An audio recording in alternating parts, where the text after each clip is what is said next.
Catholiques et chrétiens? Réflexion sur quelques textes bibliques. Henry Bryant. Chapitre 1. Un entretien avec Jésus. Tous les textes bibliques cités dans ce livre sont tirés de la version de la Bible dite de Jérusalem, sauf indication contraire. Or il y avait parmi les pharisiens un homme, qui s'appelait Nicodème, un des notables juifs. Il vint de nuit voir Jésus et lui dit : Rabbi, nous le savons, tu es un maître qui vient de la part de Dieu. Personne ne peut accomplir les signes que tu accomplis, si Dieu n'est avec lui.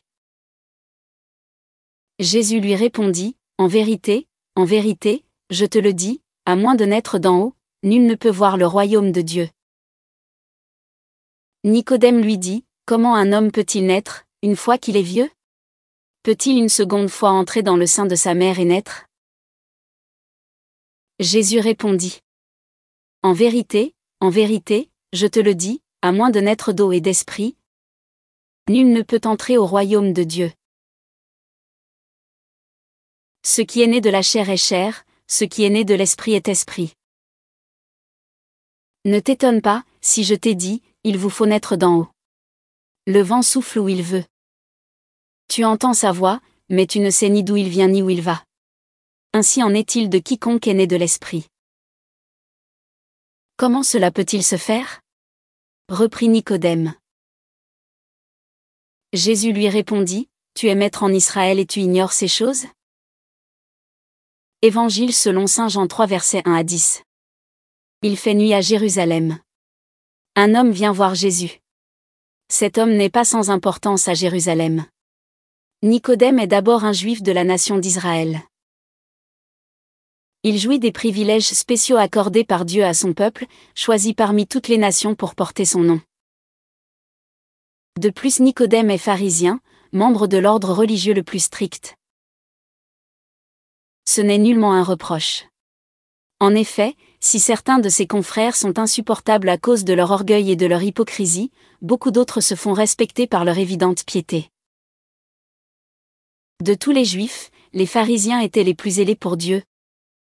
Ils respectaient minutieusement les centaines de commandements de la loi et de la tradition. Ils jeûnaient 2 fois par semaine, et donnaient la dîme de tous leurs revenus. Luc 18 versets 12 à 13. Pour le pharisien, la religion n'était pas l'affaire d'une journée par semaine, mais de toute une vie consacrée à Dieu et à sa loi. Mais Nicodème est plus qu'un simple pharisien, il est aussi appelé maître en Israël. Il est un des notables de son pays, un docteur chargé de l'instruction religieuse du peuple de Dieu. On pourrait croire qu'un tel homme possède toutes les qualifications requises pour entrer dans le royaume de Dieu. Or nous sommes obligés de tirer une toute autre conclusion. D'après les paroles de Jésus-Christ lui-même, cet homme n'est pas prêt à entrer dans le royaume de Dieu. Il lui faut naître d'en haut. Sans cette expérience essentielle, il ne saurait devenir citoyen de la cité céleste que Dieu prépare pour les siens. Nous trouvons dans ce récit un fait à la fois étonnant et important. Une personne peut être religieuse. Elle peut suivre dès sa jeunesse les traditions les plus strictes de sa foi.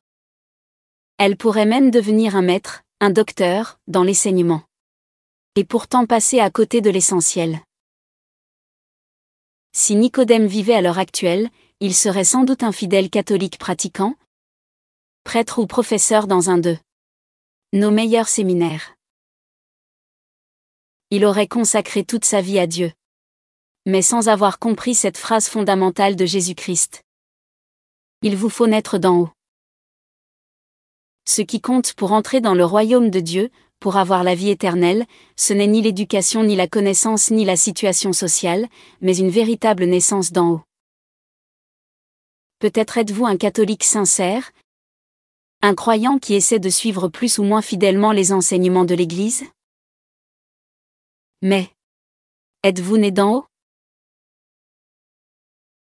Serait-il possible que vous ayez été baptisé, que vous ayez fait votre première communion, et que vous suiviez les traditions de l'Église sans connaître, comme Nicodème, cette expérience fondamentale et merveilleuse qu'est la naissance d'en haut ? Comment naître d'en haut ? L'intention de ce petit livre est de montrer ce qu'est une naissance spirituelle afin de vous amener à naître de l'Esprit de Dieu et à en avoir la joyeuse assurance. De nos jours, beaucoup sont chrétiens par tradition, parce que leurs parents sont chrétiens et parce qu'ils ont reçu une éducation religieuse. Alors, êtes-vous catholique ou chrétien? Réellement chrétien? Êtes-vous religieux, comme Nicodème, ou êtes-vous né d'en haut? Si vous mouriez ce soir, seriez-vous prêt à entrer dans le royaume de Dieu? Vous pouvez le savoir. Et Dieu veut que nous le sachions. En effet, l'apôtre Jean nous dit: Je vous ai écrit ces choses afin que vous sachiez que vous avez la vie éternelle, vous qui croyez au nom du Fils de Dieu. 1 Jean 5 verset 13. Il n'est pas question de changer de religion, ou d'en créer une nouvelle. Il en est déjà bien trop. Il s'agit de faire la découverte de Jésus-Christ, tel qu'il s'est révélé et non pas tel que nous l'imaginons. Ne dit-il pas lui-même: La vie éternelle, c'est qu'ils te connaissent, toi, le seul véritable Dieu, et ton envoyé? Jésus-Christ, Jean 17 verset 3. Nous mettons dans les commentaires de cette vidéo le lien de téléchargement gratuit de cet ouvrage. Le téléchargement se fera à partir du site internet médiathèquechrétienne.fr. Catholique et chrétien? Réflexion sur quelques textes bibliques. Henry Bryant. Chapitre 2. Acquitté au tribunal. Frères, certes l'élan de mon cœur et ma prière à Dieu pour eux, c'est qu'ils soient sauvés. Car je leur rends témoignage qu'ils ont du zèle pour Dieu, mais c'est un zèle mal éclairé. Méconnaissant la justice de Dieu et cherchant à établir la leur propre, ils ont refusé de se soumettre à la justice de Dieu. Épître aux Romains 10 versets 1 à 3. Le sentier qui nous conduit à la naissance d'en haut passe par la découverte de la nature même de la justice de Dieu et sa confrontation avec notre propre état spirituel. Dans sa lettre adressée aux Romains, l'apôtre Paul fait part du grand souci que lui causent ses concitoyens et coreligionnaires, les Juifs. Zélés dans leur service pour Dieu, ils ignorent le plus important: la justice de Dieu. Ils imaginent qu'à force de faire et d'œuvrer pour Dieu, ils pourront établir devant lui leur propre justice et leur droit à la vie éternelle. Paul nous indique clairement qu'ils ont besoin d'être sauvés. La condition de ce salut, c'est qu'ils reconnaissent la justice de Dieu et leur propre injustice. Quelle folie de penser que par une œuvre quelconque, les hommes pourraient convaincre Dieu de leur justice. Pensent-ils que, pour eux, Dieu serait prêt à faire des entorses à sa justice? Pour les accepter tels qu'ils sont? Comme si Dieu avait besoin de leurs bonnes œuvres, de leur justice. Je me rappelle fort bien l'idée que j'avais de la justice de Dieu, avant de savoir ce qu'en dit la Bible. Je pensais qu'au jour du jugement, quand je me tiendrais devant lui, Dieu pèserait mes œuvres bonnes et mauvaises. Alors, à condition que je n'ai pas fait trop de bêtises, il m'accepterait dans son royaume, faisant peut-être pencher par amour la balance du bon côté. Quel orgueil de ma part! Penser que je pourrais avec ma propre justice satisfaire aux exigences de la justice parfaite de Dieu. Un jour pourtant, un ami me montra ce que Dieu a révélé. C'est bien par la grâce que vous êtes sauvés, moyennant la foi. Ce salut ne vient pas de vous, il est un don de Dieu. Il ne vient pas des œuvres, car nul ne doit pouvoir se glorifier. Éphésiens 2 versets 8 à 9. Si je pouvais dire que j'ai accompli telle bonne action, et que je mérite la vie ou le salut, ce serait moi qui recevrais la gloire, et non pas Dieu. De plus, la justice de Dieu est implacable. Elle est parfaite. Elle ne fait point exception de personne. Cette justice exige la condamnation de toute injustice, le châtiment de tout crime. Ce principe est énoncé partout dans les Saintes Écritures. La colère de Dieu se révèle du haut du ciel contre toute impiété et toute injustice des hommes. Romains 1 verset 18. Pourrions-nous imaginer un juge relâchant un meurtrier qui aurait énuméré devant lui ses qualités et ses bonnes œuvres? Non. Le crime doit être puni. À plus forte raison les crimes contre la justice divine. Mais sommes-nous tellement mauvais? Après tout, n'avons-nous pas essayé de faire de notre mieux? Bien sûr, nous avons commis des erreurs, mais nous ne sommes tout de même pas aussi méchants que certains. Notre éducation chrétienne nous a empêchés de commettre les plus grands péchés. Dieu, n'est-il pas pour nous le « bon Dieu » qui va finir par tout arranger? Pourtant la lecture de la Bible nous fait découvrir un tout autre point de vue. Tout péché, face à la sainteté de Dieu, devient une abomination. Dans la Bible, Dieu ne fait pas de distinction entre péché mortel et péché véniel. Tout péché est mortel. Lisons ce que Paul dit à ce sujet. Nous avons établi que Juifs et Grecs, tous sont soumis au péché, comme il est écrit. Il n'est pas de juste, pas un seul, il n'en est pas de sensé, pas un qui recherche Dieu. Tous ils sont dévoyés, ensemble pervertis, il n'en est pas qui fasse le bien, non, pas un seul. Romains 3 versets 10 à 13. Ce qui est plus inquiétant, c'est le châtiment qui nous est réservé. Dieu dit. Le salaire du péché, c'est la mort. Romains 6 verset 23. La mort dans la Bible n'est pas la fin de l'existence, mais c'est une séparation. La mort physique est la séparation du corps et de l'âme.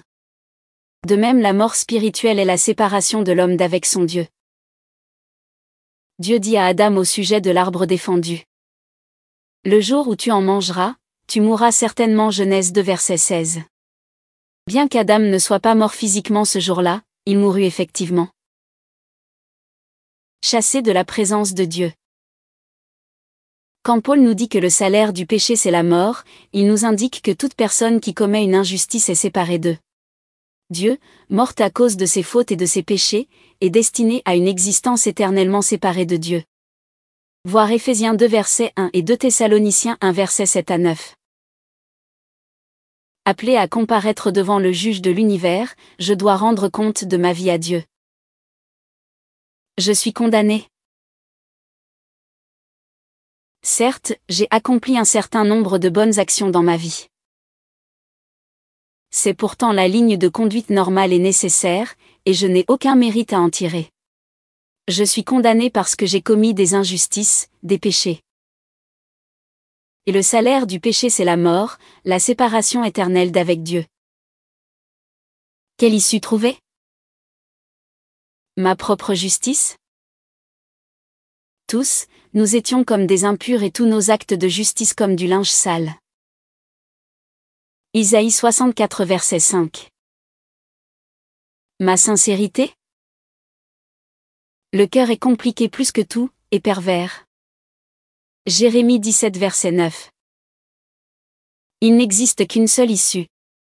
Ce que la Bible appelle le salut, la délivrance. La naissance spirituelle. Si vous espérez gagner une place dans son royaume en faisant le bien, si vous comptez sur vos bonnes œuvres pour vous procurer en quelque sorte l'approbation de Dieu et l'entrée dans le paradis, sachez que personne ne le peut. Le texte divin est formel, personne n'est assez bon, assez juste pour entrer en sa présence. Pourriez-vous rivaliser avec l'apôtre Paul? Si quelqu'un pouvait prétendre à une vie sainte et méritoire devant Dieu, ce serait l'apôtre Paul. Lisons ses qualifications. J'aurais pourtant sujet, moi, d'avoir confiance même dans la chair. Si quelque autre croit avoir des raisons de se confier dans la chair, j'en ai bien davantage. Circoncis dès le 8e jour, de la race d'Israël, de la tribu de Benjamin, hébreu, fils d'hébreu. Quant à la loi, un pharisien. Quant au zèle, un persécuteur de l'Église. Quant à la justice que peut donner la loi, un homme irréprochable. Philippiens 3 versets 4 à 6. Qui oserait en dire autant? Irréprochable face à la loi de Dieu, aux 10 commandements et à tout ce qui en découle.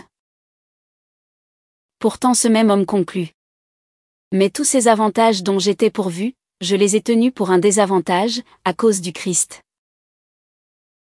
Bien plus, je tiens tout désormais pour désavantageux au prix du gain suréminent qu'est la connaissance du Christ Jésus mon Seigneur. Pour lui j'ai accepté de tout perdre. Je regarde tout comme déchet, afin de gagner le Christ, et d'être trouvé en lui, n'ayant plus ma justice à moi, celle qui vient de la loi, mais la justice par la foi au Christ, celle qui vient de Dieu et s'appuie sur la foi. Philippiens 3 versets 7 à 9. Vous avez bien lu. Pour l'apôtre, une seule chose compte.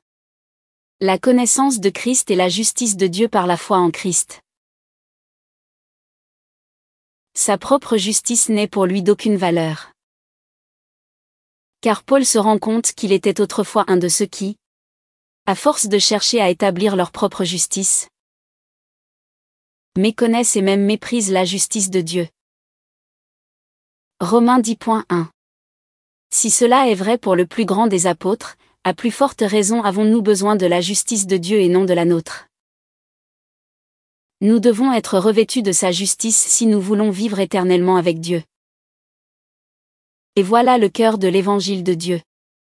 L'évangile est un mot grec qui signifie la bonne nouvelle. La bonne nouvelle qui nous est adressée en Jésus-Christ. Dieu accorde cette justice gratuitement à toute personne prête à confesser sa propre injustice et à accepter par la foi cette justice.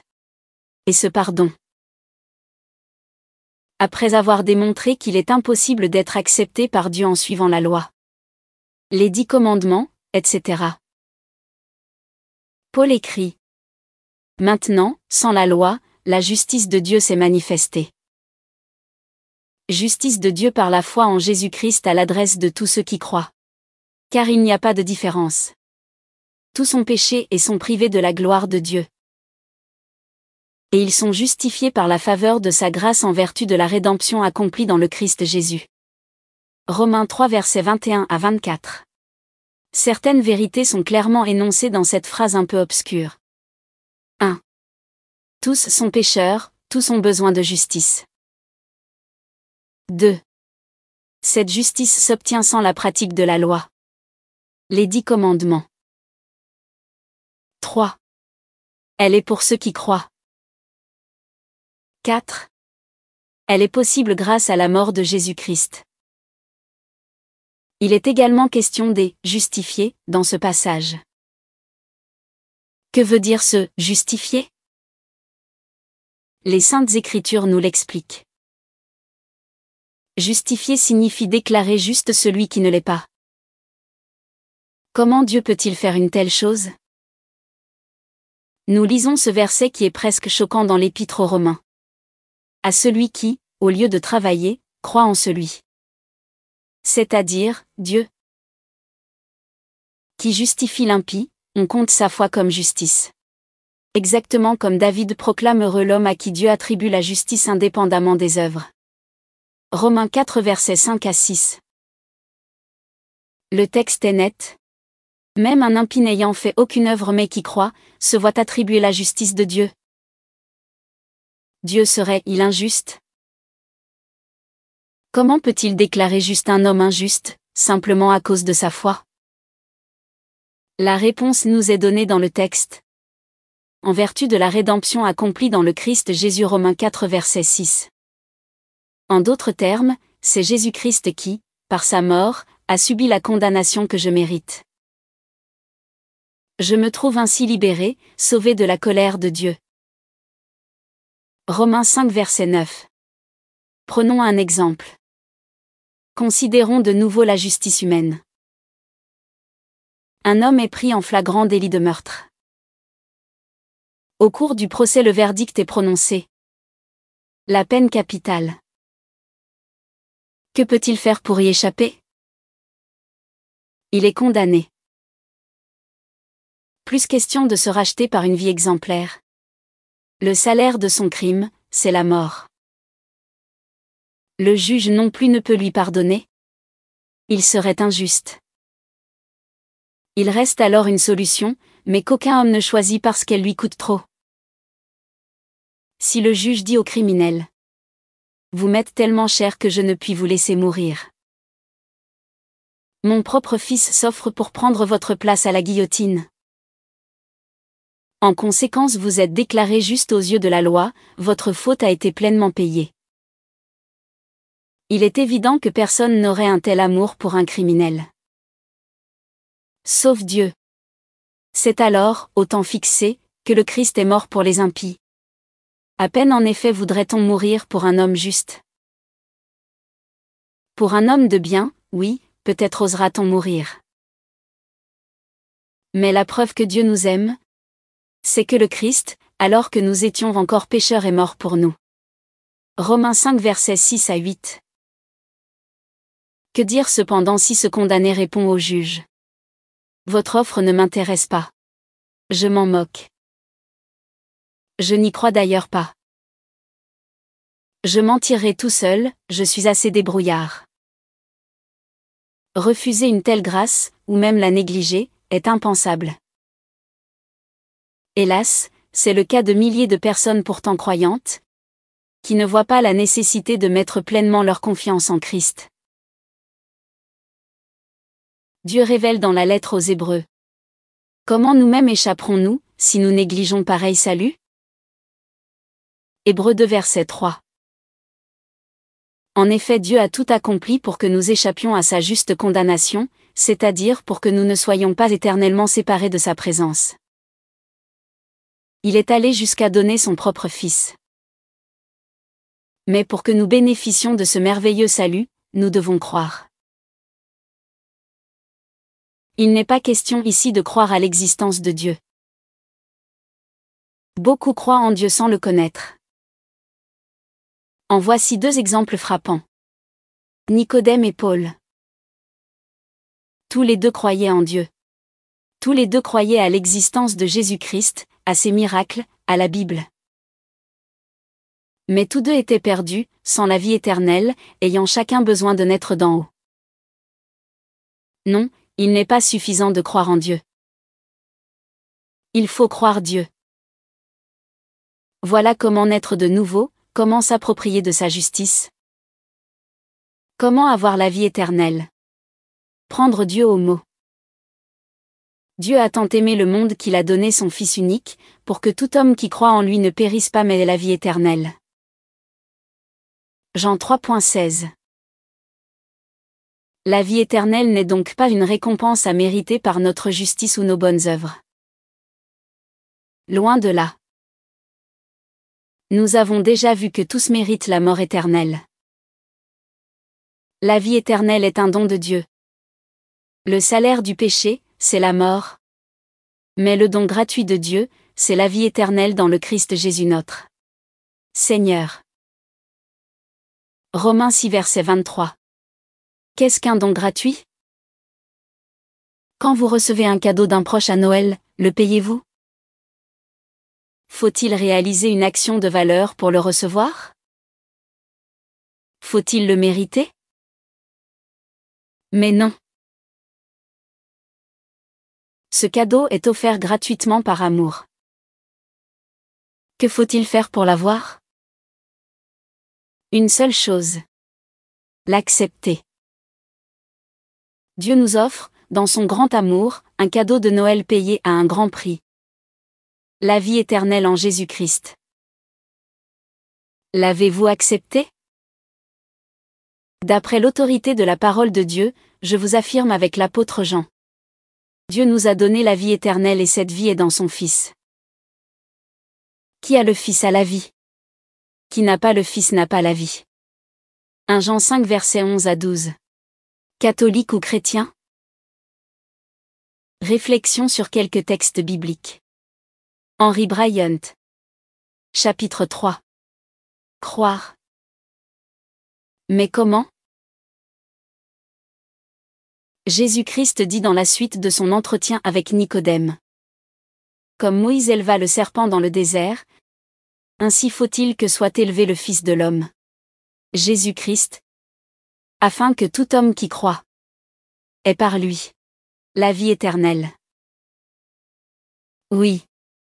Dieu a tant aimé le monde qu'il a donné son Fils unique, pour que tout homme qui croit en lui ne périsse pas, mais ait la vie éternelle.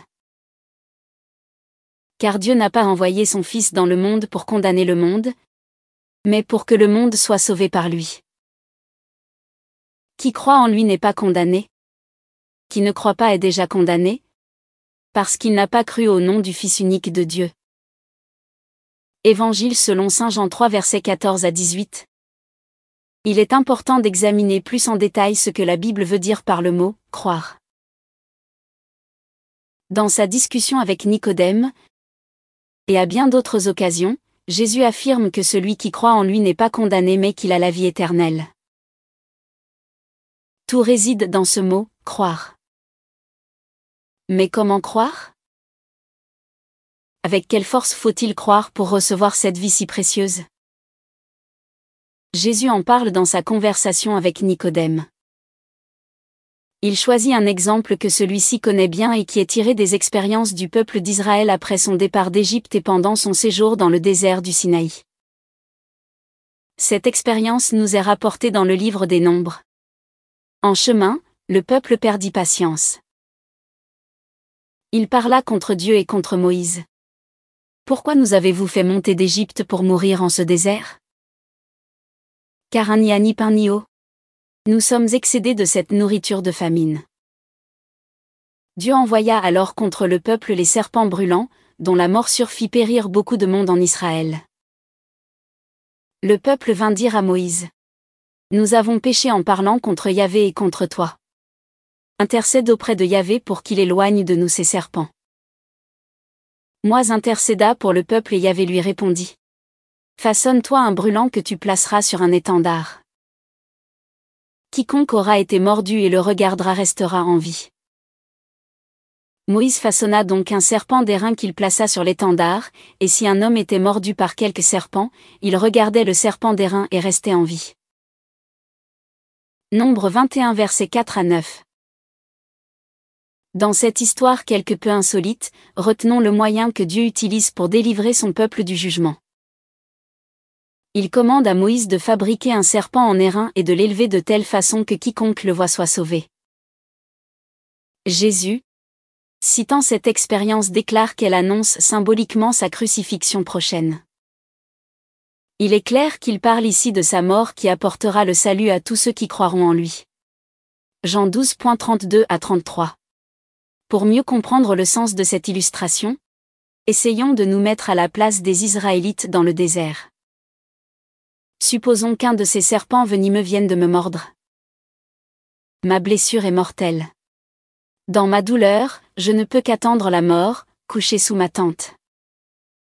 Mais tout à coup, un ami se précipite vers moi pour m'annoncer la bonne nouvelle. Je n'ai plus à craindre la mort. Dieu dans sa grâce a donné un remède ? Un serpent d'airain placé sur un poteau. Je n'ai qu'à le regarder, et je serai complètement guéri. Mais attendez un instant. On dit souvent beaucoup de bêtises au chevet d'un mourant. Je ne suis tout de même pas un simple d'esprit. Comment un objet d'airain sur un poteau pourrait-il m'aider ? Si on m'avait dit de frictionner ma blessure avec un peu d'airain, passe encore. Mais m'affirmer que la seule vue de cet objet va me guérir, c'est aberrant. Si je m'obstine et refuse de regarder, je meurs. Mais si, malgré mes hésitations, mes doutes, je regarde, je suis guéri. De cette illustration, nous pouvons tirer quelques principes en ce qui concerne la foi qui mène au salut. 1. Ce n'est pas ma foi qui me sauve. C'est Jésus-Christ. Dans cet exemple, la personne qui regarde le serpent ne fait que prendre Dieu au mot, et c'est pour cela que Dieu l'a guéri. Notre confiance en Dieu est notre réponse affirmative à ce qu'il dit. 2.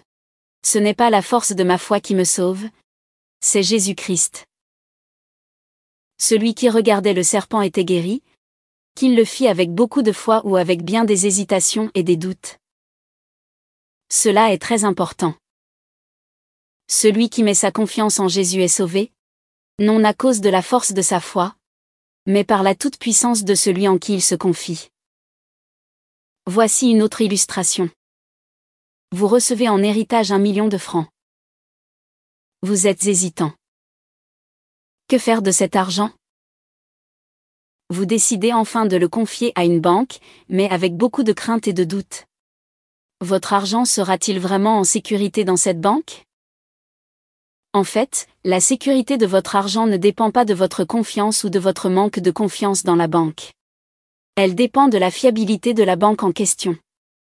Si la banque est sérieuse, votre argent est en sécurité quels que soient vos doutes. Si la banque est douteuse, toute la foi du monde ne pourrait protéger votre argent. Croire en Jésus, c'est lui confier notre plus grand bien, notre propre être, pour l'éternité. Il est bien rare qu'une personne le fasse sans douter. La confiance dans le Seigneur vient avec l'expérience.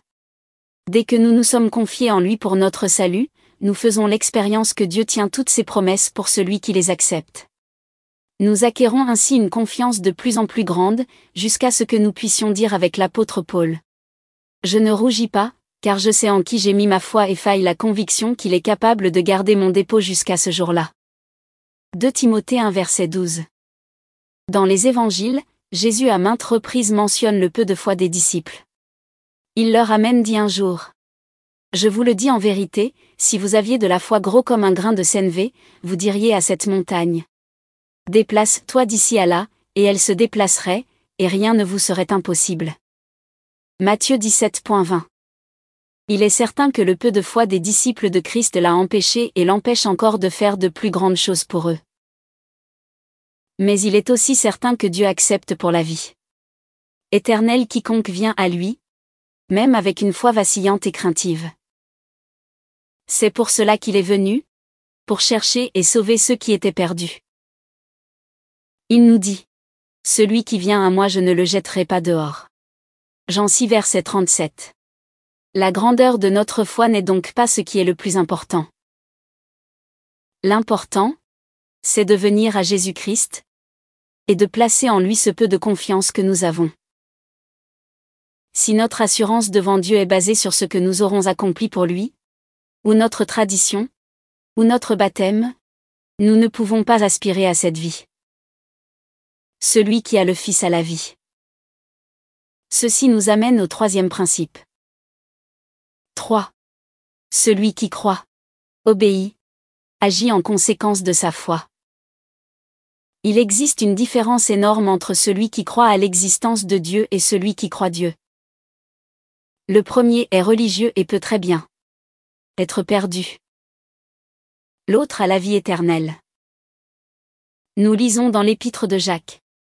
Toi, tu crois qu'il y a un seul Dieu? Tu fais bien. Les démons le croient aussi, et ils tremblent. Jacques 2 verset 19. Pensons un instant. Les démons savent fort bien que Dieu existe. Ils sont même très orthodoxes dans leur doctrine, mais résolument opposés à lui. De la même manière beaucoup de personnes se croient bons catholiques, parce qu'elles acceptent l'existence de Dieu. Rien n'est plus éloigné de la vérité. Reconnaître l'existence de Dieu et l'authenticité de sa révélation est indispensable pour avoir la vie éternelle mais non pas suffisant. Il nous faut nous confier en ce Dieu, nous saisir de ses promesses.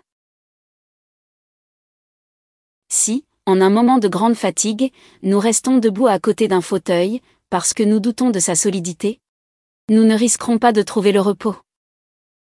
Bien plus, si nous nous contentons de croire en sa solidité, sans l'expérimenter, ni notre croyance, ni le fauteuil ne nous servent à rien.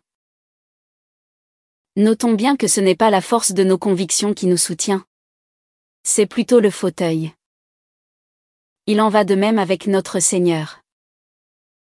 Nous devons venir à lui, nous confier en lui, et nous verrons qu'il est un abri sûr, un rocher solide. Psaume 18 versets 2 à 3. Celui qui, en réponse à l'invitation de Jésus-Christ, vient à lui et se confie en lui, obtient à l'instant même la vie éternelle. devient un enfant de Dieu, naît d'en haut, et reçoit le don précieux du Saint-Esprit de Dieu. Cette expérience est appelée dans la Bible le salut, et sera l'objet de notre réflexion dans les pages qui viennent. Catholiques et chrétiens? Réflexion sur quelques textes bibliques. Henry Bryant. Chapitre 4. Je suis sauvé. Crois au Seigneur Jésus, et tu seras sauvé.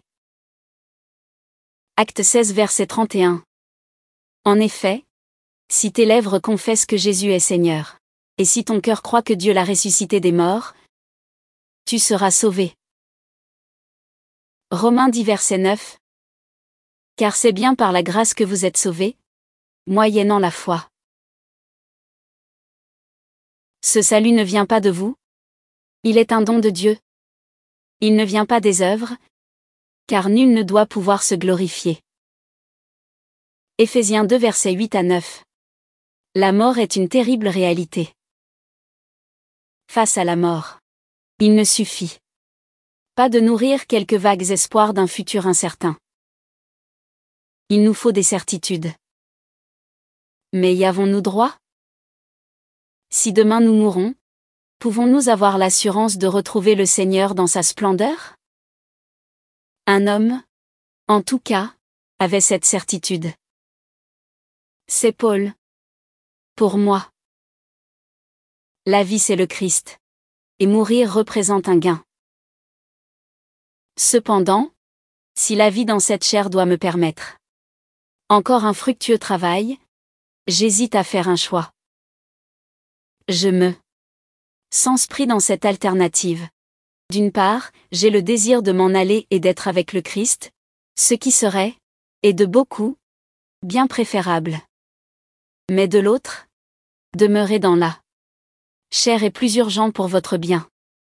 Philippiens 1 verset 21 à 23. Est-ce de l'orgueil de la part de l'apôtre Paul? Pourquoi a-t-il une telle assurance?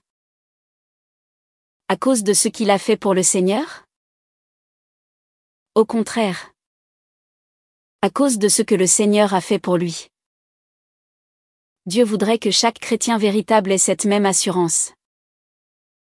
L'apôtre Jean va jusqu'à dire que c'est une des raisons pour lesquelles il a écrit sa première épître. Je vous écris ces choses afin que vous sachiez que vous avez la vie éternelle, vous qui croyez au nom du Fils de Dieu. Afin que vous sachiez, nous dit Jean. Ce n'est donc pas un vague espoir, c'est une ferme assurance, fondée solidement sur les promesses de Dieu.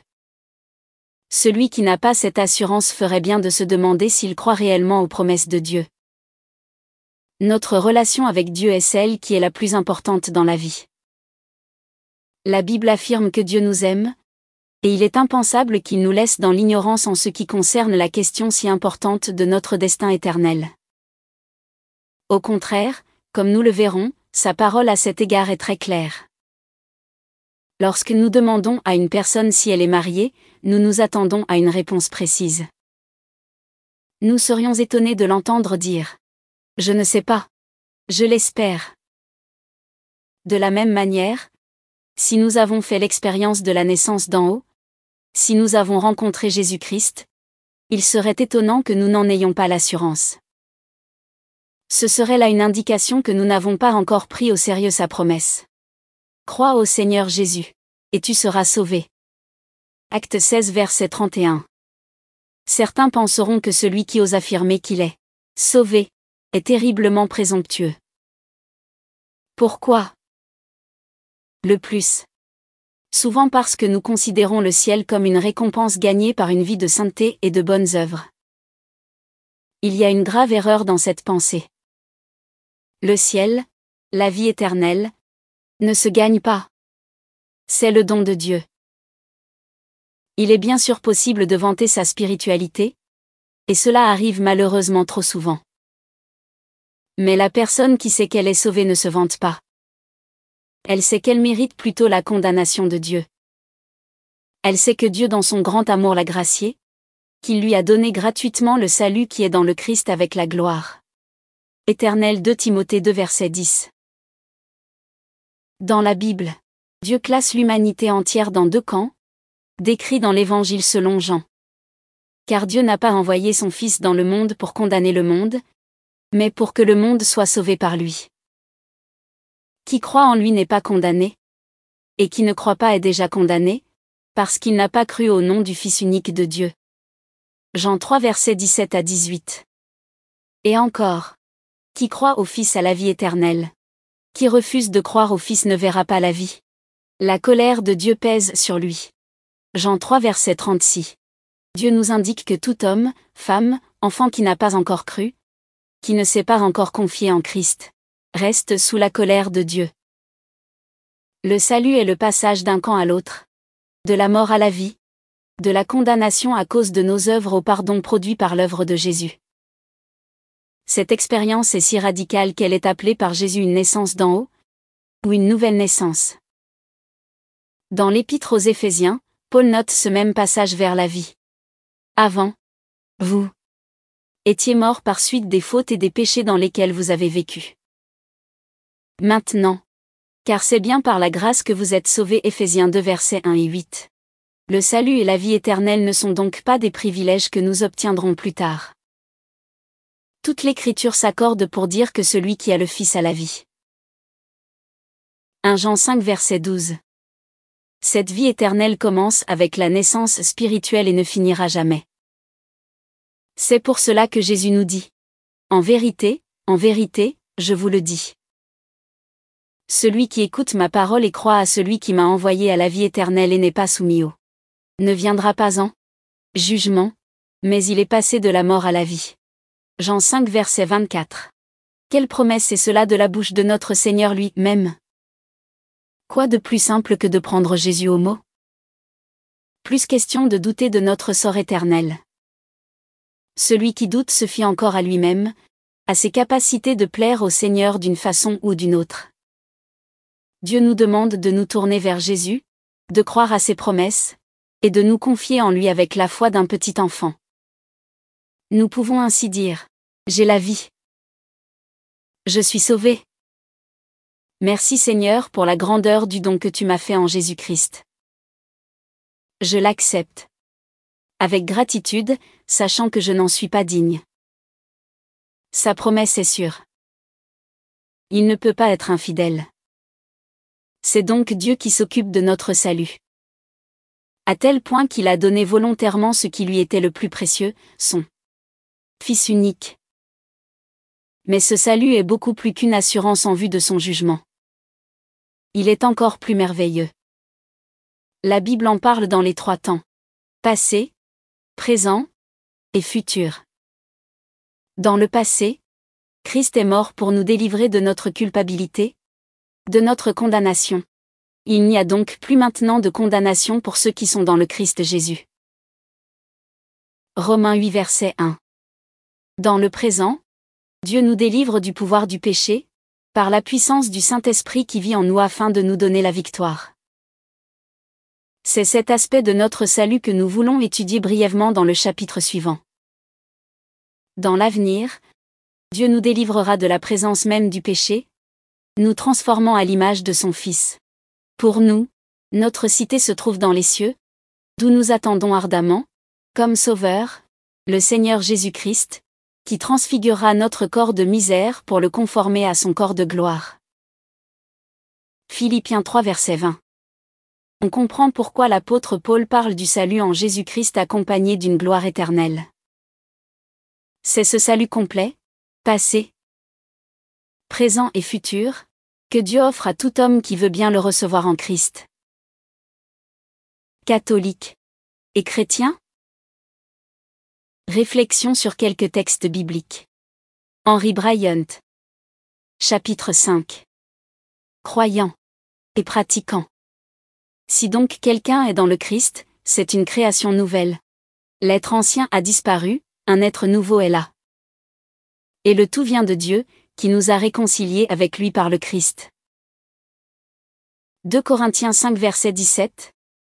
Car l'amour du Christ nous presse à la pensée que, si un seul est mort pour tous, alors tous sont morts. Et il est mort pour tous, afin que les vivants ne vivent plus pour eux-mêmes, mais pour celui qui est mort et ressuscité pour eux. 2 Corinthiens 5 versets 14 à 15. Combien de fois avons-nous entendu, et peut-être même dit, « Je suis croyant mais non pratiquant » Nous comprenons bien ce que cela veut dire. La personne en question croit en Dieu, mais elle est peut-être déçue par certains dogmes de l'Église, ou bien elle a eu de mauvaises expériences qui l'en ont éloignée. Les deux termes de cette expression sont néanmoins contradictoires. Nul ne peut être un vrai croyant sans que cela change radicalement sa vie. La jeune fille qui fait la connaissance d'un jeune homme, et qui accepte de devenir son épouse voit sa vie complètement changer. De même, celui qui accepte de devenir le disciple de Jésus-Christ ne peut plus rester le même. Comme nous l'avons déjà vu, lorsque quelqu'un reçoit réellement Jésus-Christ, il naît spirituellement. Mais qu'est la naissance sinon le commencement de la vie ? Il est impossible de connaître cette vie avant de naître, et il est également impossible que cette vie ne se manifeste pas. Cette naissance marque l'entrée d'une personne dans la famille de Dieu. La parole de Dieu est très claire à ce sujet. Tous ne sont pas enfants de Dieu. On ne devient pas enfant de Dieu par le baptême. Nous lisons dans Jean 1 verset 12. Mais à tous ceux qui l'ont reçu. Le Verbe, c'est-à-dire Jésus-Christ, il a donné le pouvoir de devenir enfant de Dieu, à ceux qui croient en son nom. Ainsi, l'on ne devient enfant de Dieu qu'à partir du moment où l'on croit, où l'on reçoit de plein gré Jésus comme son Sauveur et son Maître. Et de même qu'un enfant est plus ou moins le reflet de son Père, de même le véritable enfant de Dieu doit refléter le caractère de son Père céleste. L'enfant, en grandissant, apprend à marcher, à vivre. De même l'enfant de Dieu grandit pour devenir dans la grâce du Seigneur un homme, une femme qui sait marcher avec Dieu et vivre pour lui. Le problème épineux des œuvres est ainsi résolu. Les œuvres sont le fruit d'une vie changée. Vous vous êtes peut-être dit, en lisant les chapitres précédents, qu'un homme pourrait vivre comme il le veut, et prétendre à la vie éternelle puisqu'il croit. C'est une grave erreur. Quand l'ange annonce la venue de Jésus à Joseph, alors fiancé à Marie, il lui a dit : Marie enfantera un fils, auquel tu donneras le nom de Jésus, Sauveur, car c'est lui qui sauvera son peuple de ses péchés. Matthieu 1 verset 21. Il est à noter que l'ange n'a pas dit : il sauvera son peuple dans ses péchés, mais de ses péchés. La personne donc qui persiste dans ses péchés montre qu'elle n'a pas compris le salut de Jésus-Christ. L'apôtre Jean l'explique de façon encore plus tranchante. C'est pour détruire les œuvres du diable que le Fils de Dieu est apparu. Quiconque est né de Dieu ne commet, pratique, pas le péché, parce que sa semence demeure en lui. Le mot grec est sperma.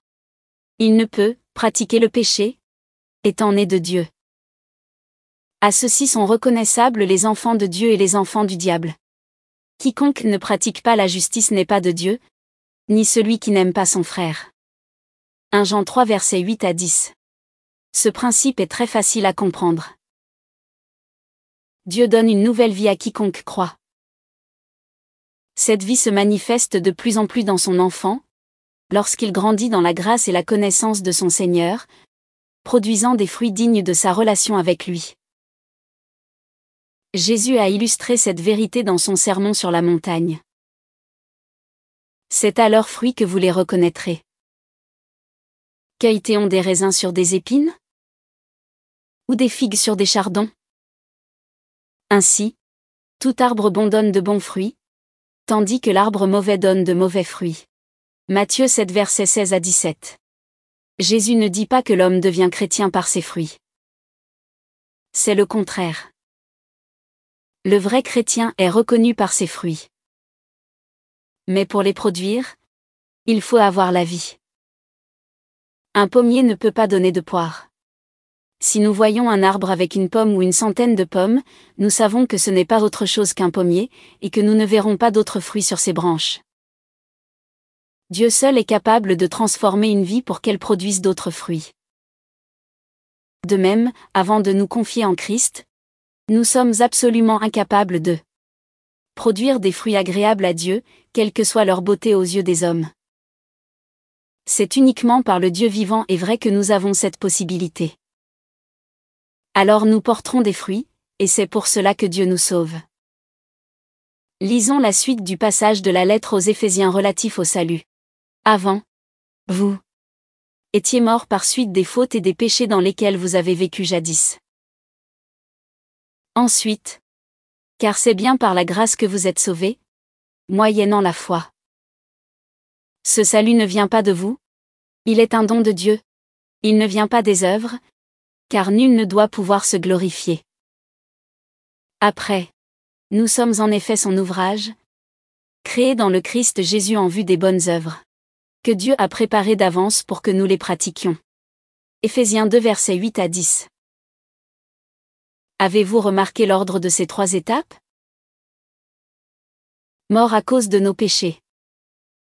Sauvé par sa grâce. Créé en Christ pour de bonnes œuvres. Cet ordre ne peut pas être inversé. Comme il est triste de voir un grand nombre de personnes sincères espérer par leurs bonnes œuvres gagner une place auprès de Dieu. Cela est impossible, à moins de recevoir de lui la vie.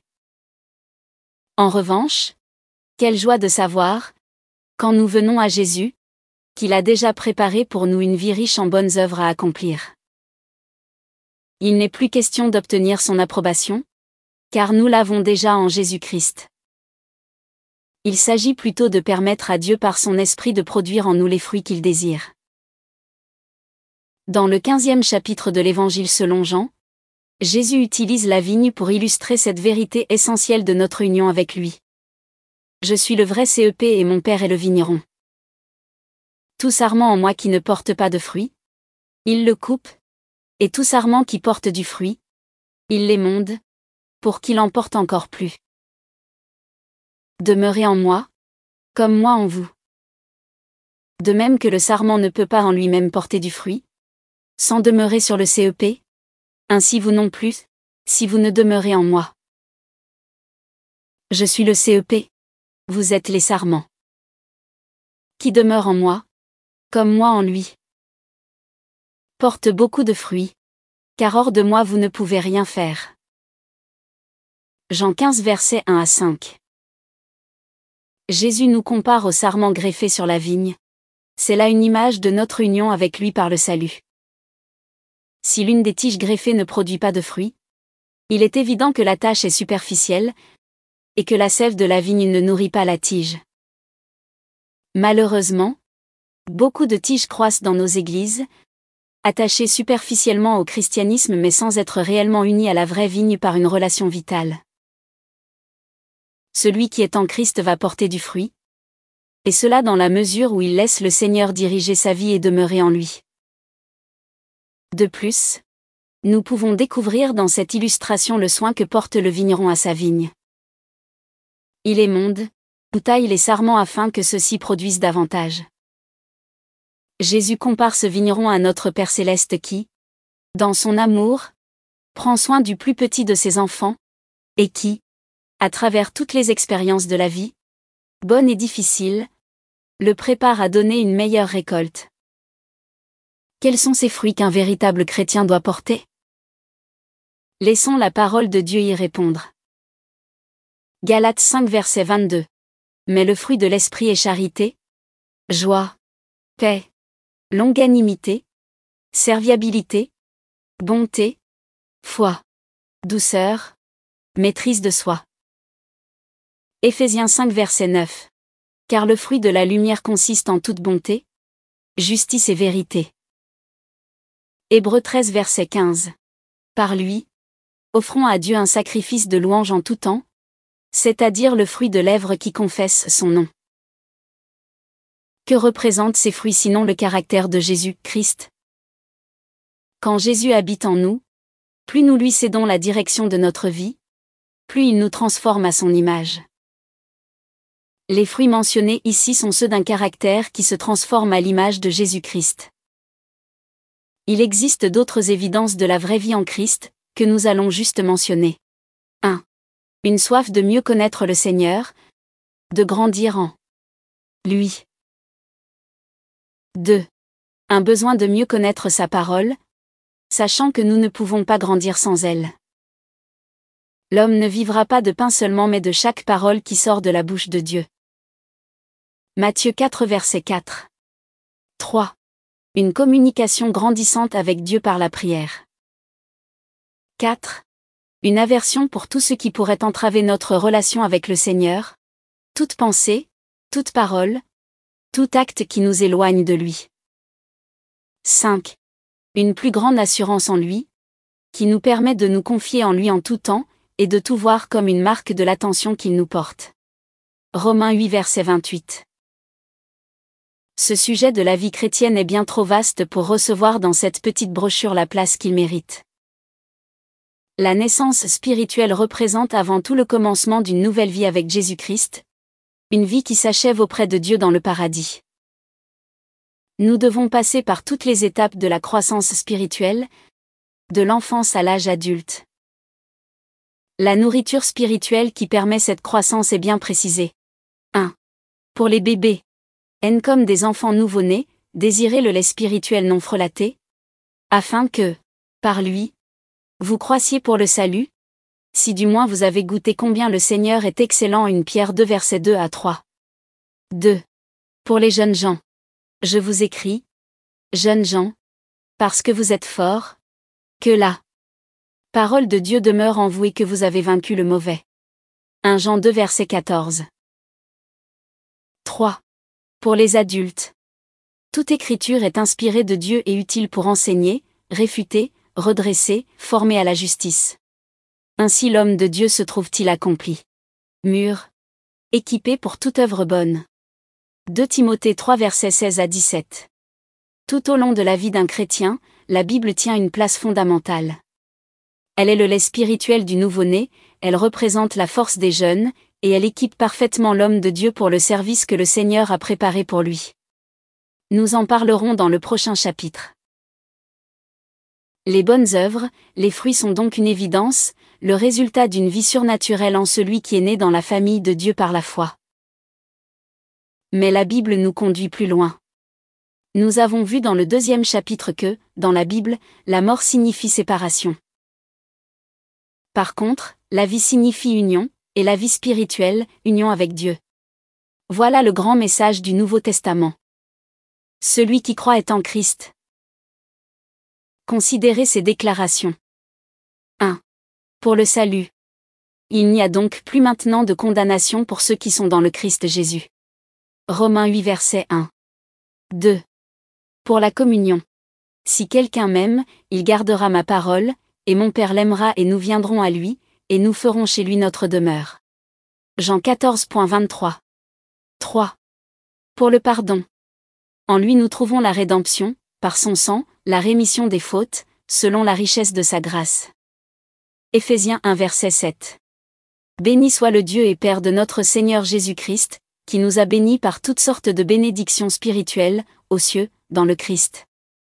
Éphésiens 1 verset 3. 5. Pour le fruit. Qui demeure en moi, comme moi en lui, porte beaucoup de fruits. Car hors de moi vous ne pouvez rien faire. Jean 15 verset 5.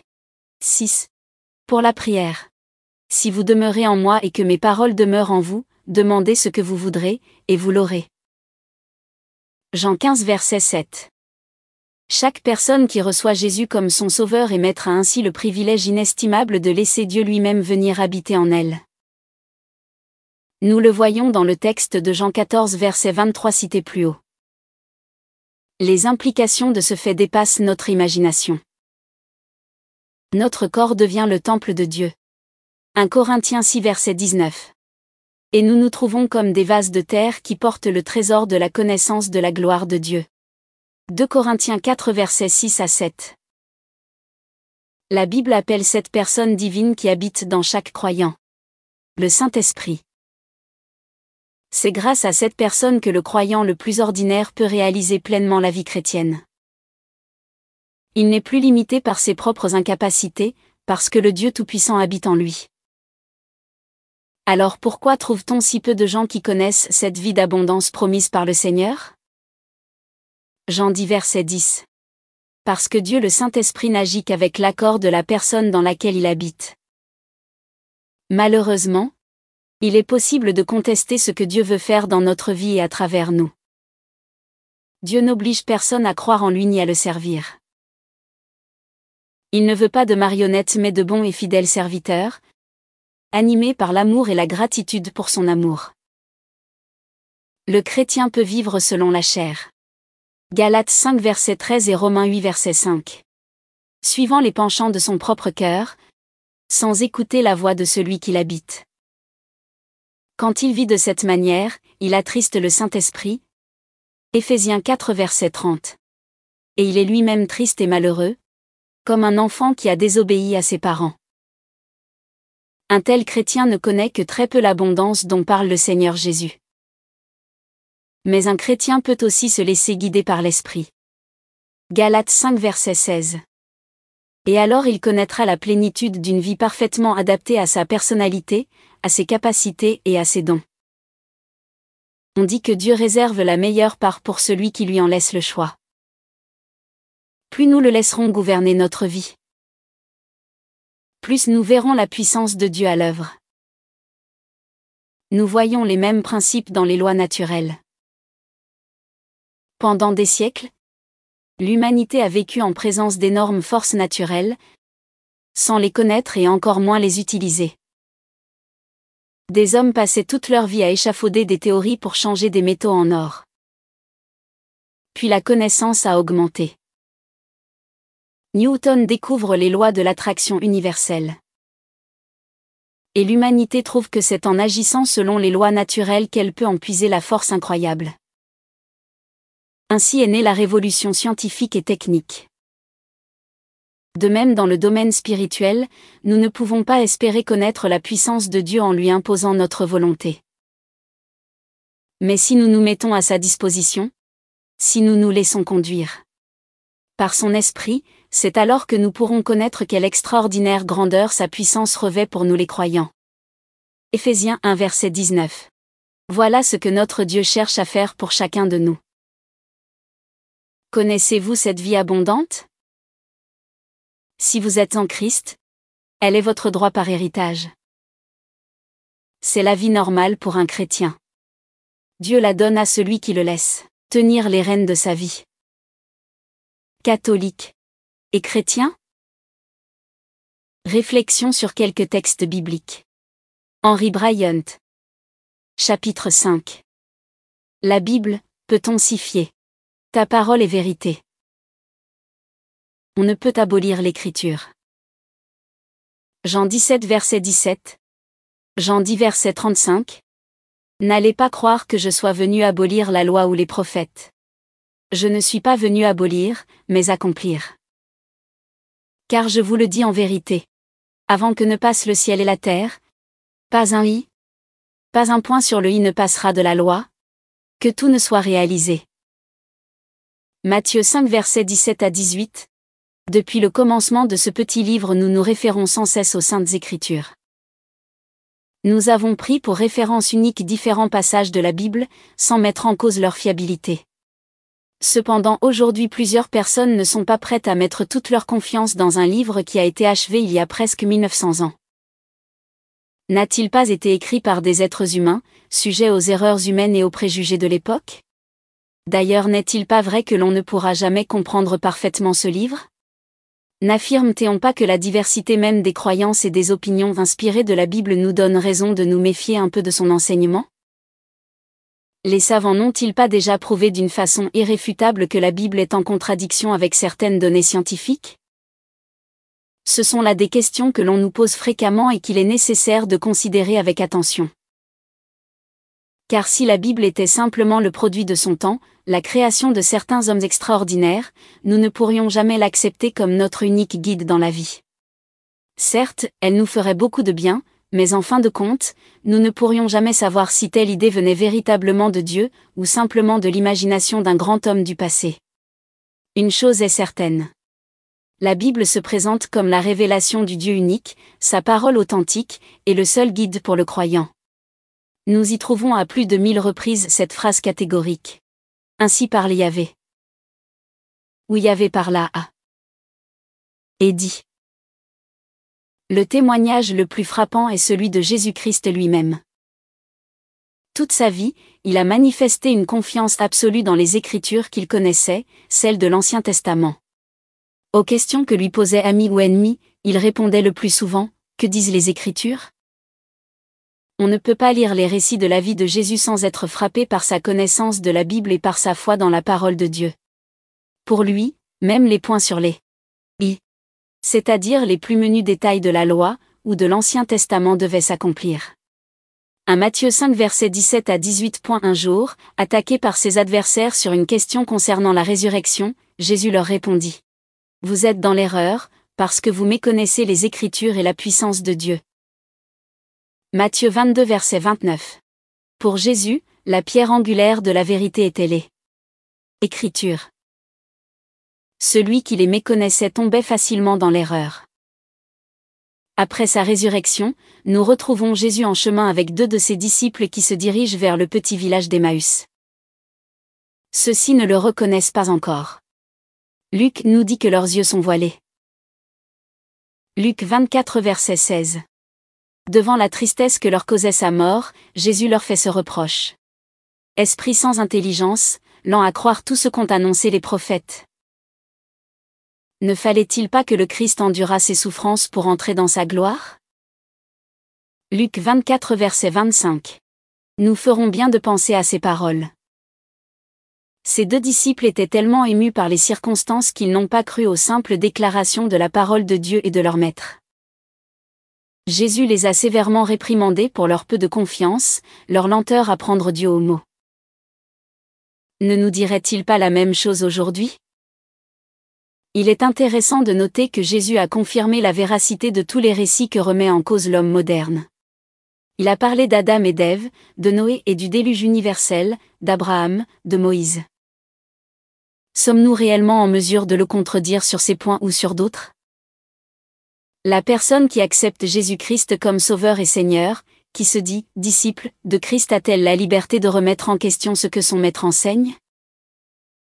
D'autant plus qu'elle l'accepte comme son Seigneur, c'est-à-dire son Dieu, qui ne peut ni mentir ni se tromper. Croyons-nous au Seigneur Jésus ? Nous avons déjà vu ce que cela signifie. Cela veut dire que nous acceptons ce qu'il nous dit, que nous nous confions en lui. Si nous ne sommes pas prêts à accepter ces affirmations concernant la Bible, le moins que l'on puisse dire est que nous sommes inconséquents. Je suis persuadé que nous ne pouvons accepter Jésus-Christ comme notre Seigneur sans accepter que sa parole soit la vérité et l'autorité finale pour notre vie. Il est à la mode aujourd'hui de dire que la Bible n'est pas nécessairement la parole de Dieu, mais qu'elle contient la parole de Dieu. Il incomberait alors à l'étudiant de rechercher au travers des histoires et des mythes de la Bible le noyau qui représente la vérité de Dieu. Cela pourrait résoudre le problème des prétendues contradictions de la Bible avec la science. Mais nous voici devant un dilemme, comment distinguer entre le vrai et le faux ? Cela devient une question d'opinion personnelle. Si le sermon sur la montagne me touche, il est inspiré, mais si les enseignements précis de Jésus sur l'enfer me semblent démodés, je les rejette. Je deviens donc juge de la parole de Dieu. Chose inadmissible. C'est nous qui devons être jugés par sa parole.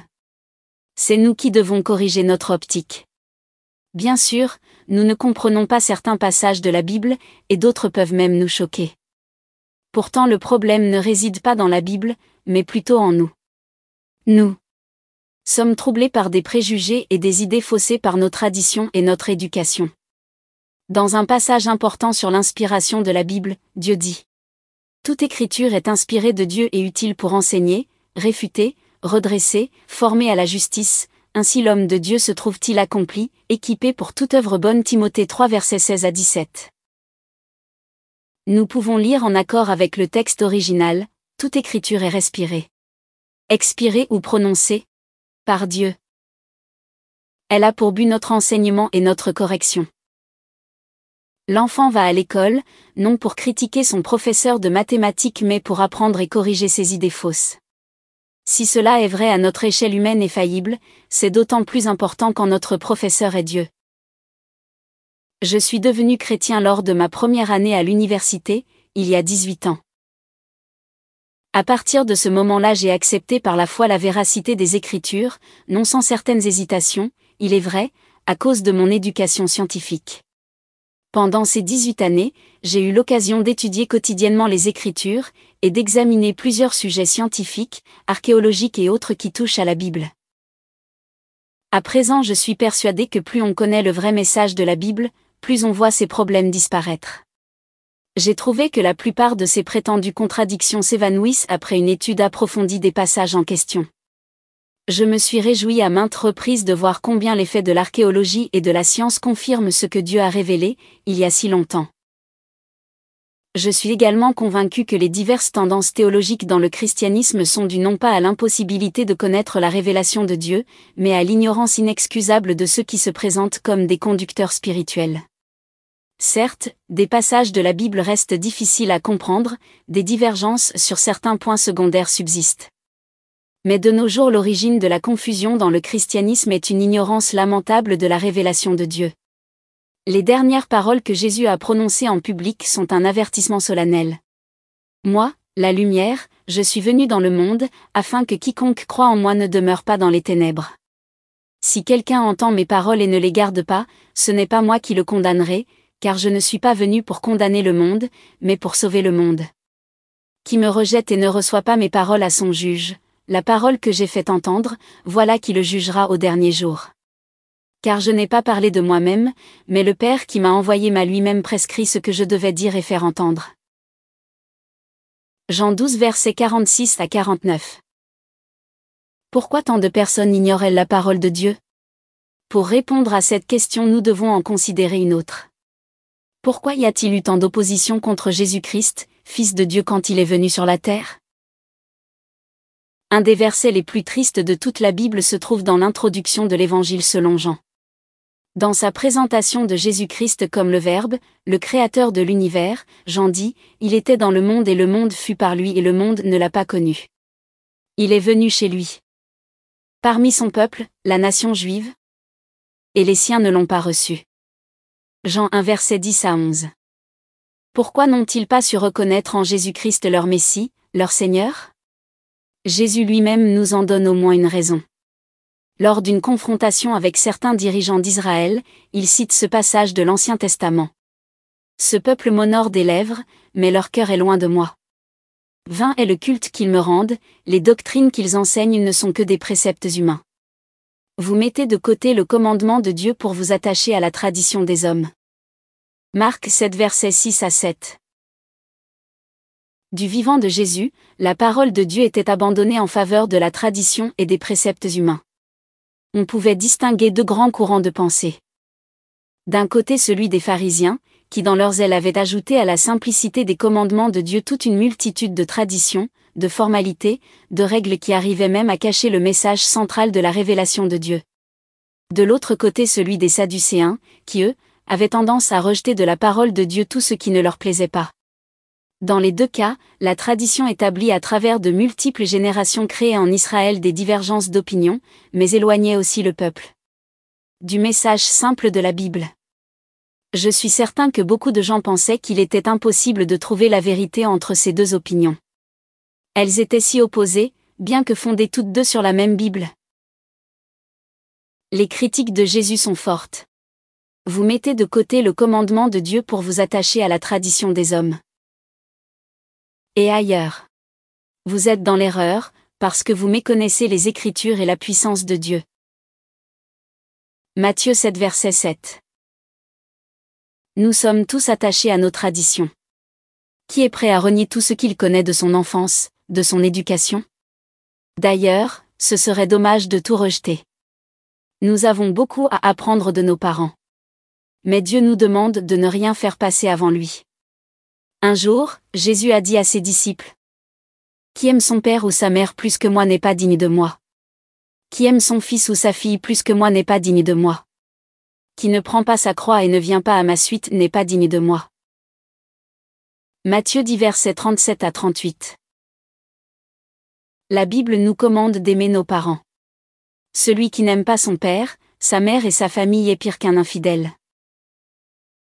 1 Timothée 5 verset 8. Mais celui qui aime sa famille plus que Jésus-Christ n'est pas non plus digne de lui. Comme il est triste qu'une personne refuse par respect de sa tradition, de chercher la vérité, d'être transformée par la lumière de la parole de Dieu. Aujourd'hui, c'est l'une des raisons principales pour laquelle beaucoup ne viennent pas à Jésus-Christ. Ils ne veulent pas changer. Ils ne veulent pas lire la Bible de peur de trouver la vérité et d'être obligés de l'accepter avec toutes ses conséquences. Néanmoins, pour celui qui est prêt à chercher dans les Écritures, non pas un appui à sa propre position, mais un enseignement, une révélation, une correction, Dieu révèle immanquablement sa vérité et sa volonté. Car la parole de Dieu n'est pas difficile à comprendre pour celui qui cherche la vérité. Dieu, dans son amour, a donné son Fils pour nous sauver. Il ne priverait personne de son royaume par un récit incompréhensible. En revanche, il envoie son esprit pour éclairer celui qui cherche la lumière telle qu'elle est, et qui est prêt à venir à Dieu en acceptant ses conditions. Je puis vous assurer que, d'après les promesses inviolables du Dieu de l'univers, celui qui cherche trouvera. Matthieu 7 verset 7. La révélation de Dieu est à la portée de tous et pour tous. Sans exception. Elle est d'une telle simplicité qu'un petit enfant peut la comprendre. Elle est si profonde que le théologien le plus averti est loin de tout avoir découvert. Ne soyons pas non plus confondus par la question des traductions. Dire que le sens de la Bible est obscurci par ses multiples traductions est une excuse pour ne pas la lire. Une simple lecture des meilleures traductions suffirait pour nous assurer que le contenu du texte n'a pas changé.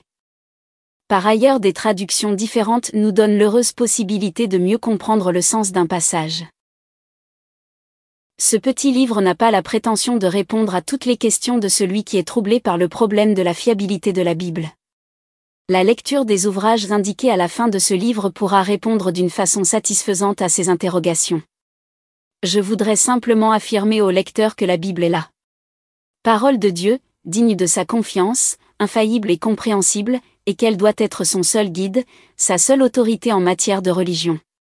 Sans elle, la religion n'est plus une vérité, mais une opinion personnelle, une imagination pour nous soutenir, ou l'opium du peuple. Avec la révélation de Dieu, la religion devient réalité. Catholique et chrétien? Réflexion sur quelques textes bibliques. Henry Bryant. Chapitre 7. L'Église. Paul, appelé à être apôtre du Christ Jésus par la volonté de Dieu, ainsi que Sosthène, le frère, avait Église de Dieu établie à Corinthe, à ceux qui ont été sanctifiés dans le Christ Jésus, appelés à être saints avec tous ceux qui en quelque lieu que ce soit invoquent le nom de Jésus-Christ notre Seigneur. 1 Corinthiens 1 verset 1. On nous dit qu'aujourd'hui l'Église perd de son importance. Il n'est plus à la mode de se retrouver à l'Église le dimanche. C'est tout juste si l'on y va pour les mariages et les enterrements. On se plaint que l'Église ne convienne plus à notre société moderne et active, que les cérémonies aient perdu leur signification. L'Église ne serait-elle plus d'aucune utilité pour notre génération? Le problème n'est pas là. L'Église fondée par Jésus-Christ est toujours actuelle et nécessaire. L'Église de nos jours est troublée parce qu'elle ne ressemble que très peu à celle fondée par Jésus-Christ. En effet, aujourd'hui la conception habituelle de l'Église diffère sur plusieurs points de celle présentée dans la Bible. Dans cet aspect de notre foi, nous avons aussi besoin de consulter la parole de Dieu, et de revoir nos idées et nos traditions à sa lumière. Comment était cette Église fondée par notre Seigneur et ses premiers disciples? Qu'en disent les Écritures? D'abord, que voulait dire le mot Église pour les écrivains bibliques? Celui qui lit soigneusement le Nouveau Testament constate que ce mot n'est jamais employé pour désigner un bâtiment construit par l'homme. Certes, le temple existait, lieu d'adoration des Juifs. Mais la Bible distingue nettement entre le temple et l'Église. Le mot Église, qui est la traduction du mot ecclésia en grec, a deux significations. Le premier sens du mot, basé sur l'usage habituel en Grèce, est celui d'assemblée. Même dans la Bible nous pouvons trouver ce mot utilisé pour décrire l'assemblée générale d'une ville. Actes 19 versets 32 à 40. Le deuxième sens du mot est dérivé de son étymologie. Ce nom est composé de deux mots. Ek, hors de, et clésie, Appel. Il comporte donc l'idée d'un appel, ou d'une convocation. À vrai dire, le mot Église dans la Bible réunit ces deux idées, elle sert à décrire une assemblée de personnes ayant reçu un appel du Seigneur. L'Église biblique est une assemblée de ceux qui ont répondu à l'appel du Seigneur et qui se trouvent en étroite communion fraternelle. Le lieu de l'assemblée importait peu. Il n'est pas rare de voir dans les lettres écrites par l'apôtre Paul des salutations adressées à une église réunie dans une maison, comme par exemple « Saluez aussi l'église qui se réunit chez eux », chez Prisca et Aquila. Saluez les frères qui sont à Laodicée, avec Nympha et l'église qui s'assemble dans sa maison. Romains 16 verset 5, Colossiens 4 verset 15. Il va sans dire que Paul ne s'adressait pas à un bâtiment. Celui qui examine l'enseignement biblique sur l'Église perçoit rapidement une distinction entre deux sortes d'églises, différentes mais semblables. La Bible nous parle de l'Église et des églises. Il est important de comprendre cette distinction. Il y a d'abord l'Église de Jésus-Christ qui décrit l'ensemble de tous ceux qui de tout temps sont en Christ. Elle appartient à Jésus-Christ, qui en est l'architecte et le constructeur. Jésus, mentionnant pour la première fois l'Église, dit à ses disciples : « Je bâtirai mon Église. » Matthieu 16 verset 18. Dans sa lettre aux chrétiens d'Éphèse, Paul appelle l'Église la maison de Dieu. Et il la décrit. Ainsi donc, vous n'êtes plus des étrangers ni des hôtes, vous êtes concitoyens des saints, vous êtes de la maison de Dieu. Car la construction que vous êtes a pour fondation les apôtres et prophètes, et pour pierre d'angle le Christ Jésus lui-même. En lui toute construction s'ajuste et grandit en un temple saint, dans le Seigneur, en lui vous aussi, vous êtes intégrés à la construction pour devenir une demeure de Dieu, dans l'Esprit. Éphésiens 2 versets 19 à 22. Faire partie de cette maison est synonyme d'être né de l'Esprit. Ne comptez pas faire partie de cette Église parce que vos parents y appartenaient, ou que, enfant nouveau-né, vous avez reçu le baptême. Seuls sont membres ceux qui de leur plein gré ont accepté Jésus-Christ et le don de la vie éternelle en lui. Note 2 Actes 2 verset 47. Et le Seigneur ajoutait chaque jour à l'Église ceux qui étaient sauvés. Traduction second. Nous notons dans ce passage que c'est le Seigneur qui ajoute à l'Église, et qu'il n'ajoute que ceux qui sont sauvés. Retour au texte. Si vous l'avez fait, Dieu vous a sauvé pour l'éternité et vous a unis à Jésus-Christ par un lien indissoluble.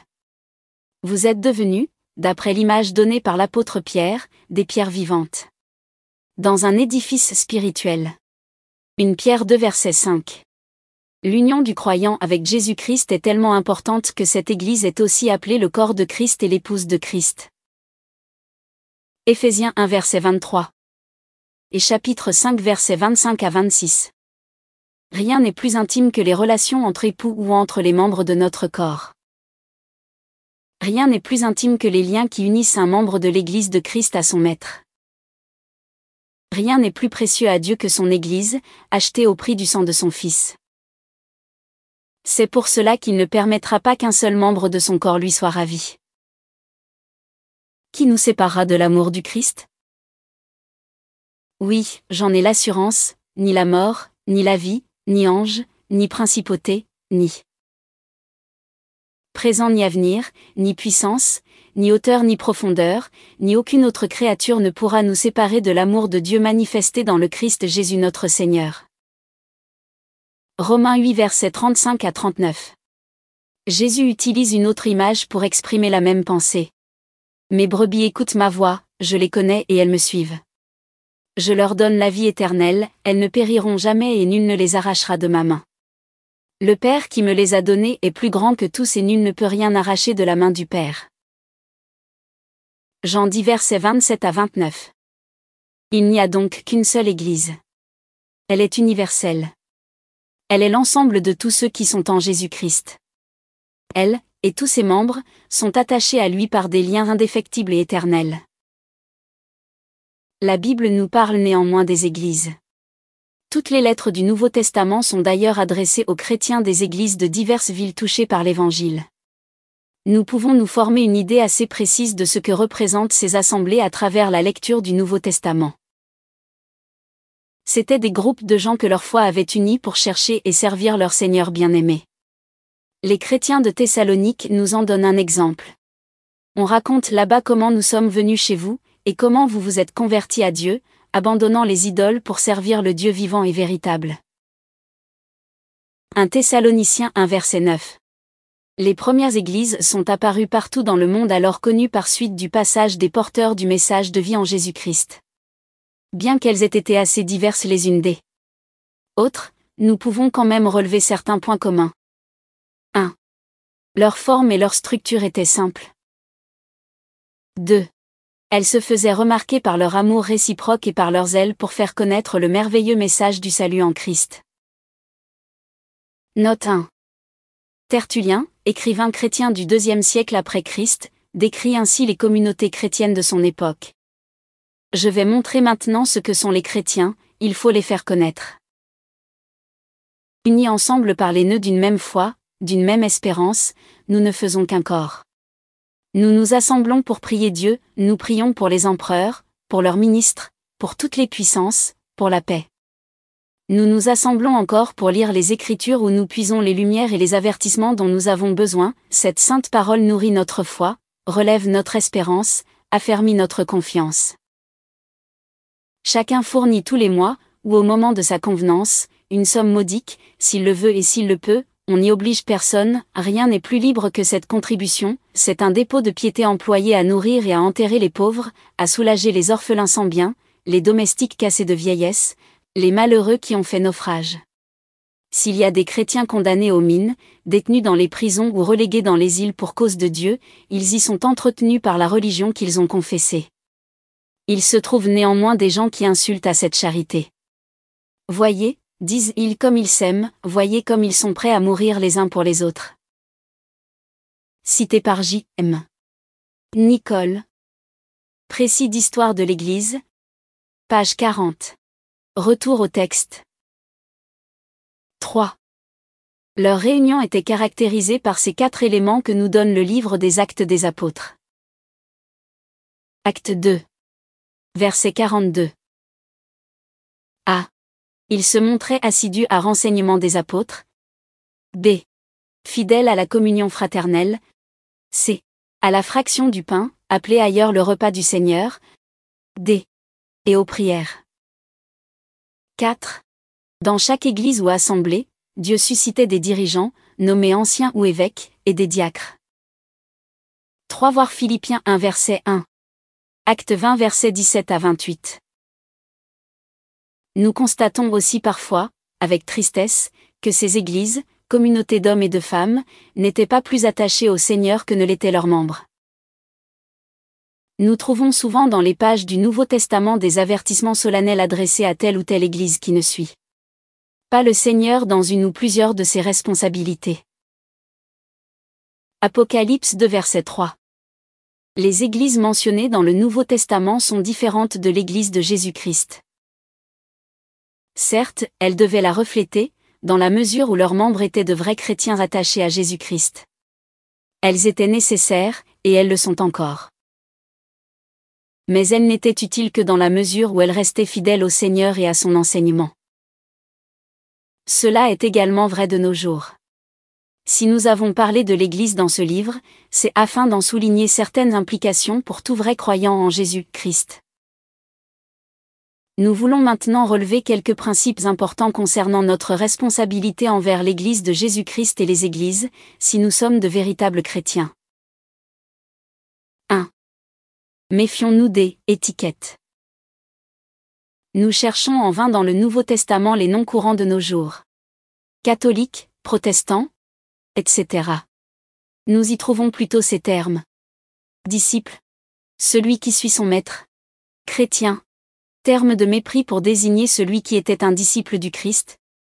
Et les saints, mot toujours au pluriel dans le texte et qui désigne les chrétiens de l'époque. Il vaudrait mieux conserver ces termes-là. L'Église de Jésus-Christ est composée de tout véritable chrétien quelle que soit son appartenance humaine. 2. En revanche, faire partie d'une Église n'est pas la garantie d'une attache au corps de Christ. Dieu seul connaît ceux qui sont à lui, et nous serons certainement étonnés un jour de voir lesquels seront comptés dans son Église. À la naissance de notre Sauveur, ce sont de simples bergers ou des mages de Babylone qui sont venus lui rendre hommage, et non les dirigeants de son propre peuple. Plus tard, ces dirigeants s'opposeront même à lui. Dans un de ses discours, le Seigneur parle de la surprise des gens devant son jugement. Ce n'est pas en me disant « Seigneur, Seigneur », qu'on entrera dans le royaume des cieux, mais c'est en faisant la volonté de mon Père qui est dans les cieux. Beaucoup me diront en ce jour-là « Seigneur, Seigneur, n'est-ce pas en ton nom que nous avons prophétisé? En ton nom que nous avons chassé les démons? En ton nom que nous avons fait bien des miracles? » Alors je leur dirai en face. Jamais je ne vous ai connu. Écartez-vous de moi, vous qui commettez l'iniquité. Matthieu 7 versets 21 à 23. Que de fois Jésus parle de ceux qui se croient pour lui, mais qui sont en réalité contre lui. Il est certain qu'aujourd'hui dans nos églises, plusieurs ne font pas partie de son église. Ce n'est pas pour juger que je dis cela. Un seul peut juger. Dieu. C'est pour avertir, pour réveiller. Vous êtes catholique par tradition, par naissance, par baptême. Mais êtes-vous chrétien? Membre de son Église? Joint à lui par une naissance d'en haut? Il est toujours bénéfique de sonder notre vie à la lumière de la parole de Dieu. Il n'est jamais trop tard pour accepter par la foi son invitation. Je suis le pain de vie. Qui vient à moi n'aura jamais faim, qui croit en moi n'aura jamais soif. Jean 6 verset 34. 3. L'appartenance à une église n'est donc pas une garantie de la vraie vie en Christ. Cependant, il ne faudrait pas en conclure que l'église n'est pas importante pour celui qui désire suivre le Seigneur. Au contraire. Tout dans la vie actuelle semble militer contre une vie de réflexion et de méditation. À notre train de vie accéléré, il faudrait encore ajouter la télévision qui s'empare trop souvent du peu de temps libre qui nous reste. Il est bien difficile de suivre fidèlement le Seigneur sous un tel régime. Nous avons terriblement besoin de nous encourager les uns les autres. Celui qui devient chrétien devient membre du corps de Christ, et dépend non seulement de la tête, qui est Christ, mais aussi de tout autre membre du corps. Éphésiens 4 versets 15 à 16. Il serait difficile, sinon impossible, de rester fidèle au Seigneur sans profiter de ce moyen divin de croissance et d'encouragement qu'est la communauté chrétienne. D'ailleurs Dieu nous le commande. Ne désertez pas votre propre assemblée, comme quelques-uns ont coutume de le faire, mais encouragez-vous mutuellement, et d'autant plus que vous voyez approcher le jour. Hébreux 10 verset 25. Il est donc indispensable que chaque vrai croyant s'engage, si possible, dans une assemblée de chrétiens, là où il habite. La taille et la dénomination importent peu. Jésus a dit. De même, je vous le dis en vérité, si deux d'entre vous, sur la terre, unissent leur voix pour demander quoi que ce soit, cela leur sera accordé par mon Père qui est aux deux. Que deux ou trois, en effet, soient réunis en mon nom, je suis là au milieu d'eux. Matthieu 18 versets 19 à 20. L'important est donc de se réunir en son nom, entre véritables chrétiens et cela pour les raisons données par Dieu lui-même. Voir Actes 2 verset 42, et Hébreux 3 verset 12 à 13. La prière, l'exhortation mutuelle, et l'enseignement des apôtres. Si nous connaissons le Seigneur, nous allons rechercher cette communion comme l'une des grandes priorités de notre vie, quitte à laisser de côté certaines activités auxquelles nous prenions plaisir avant de le connaître.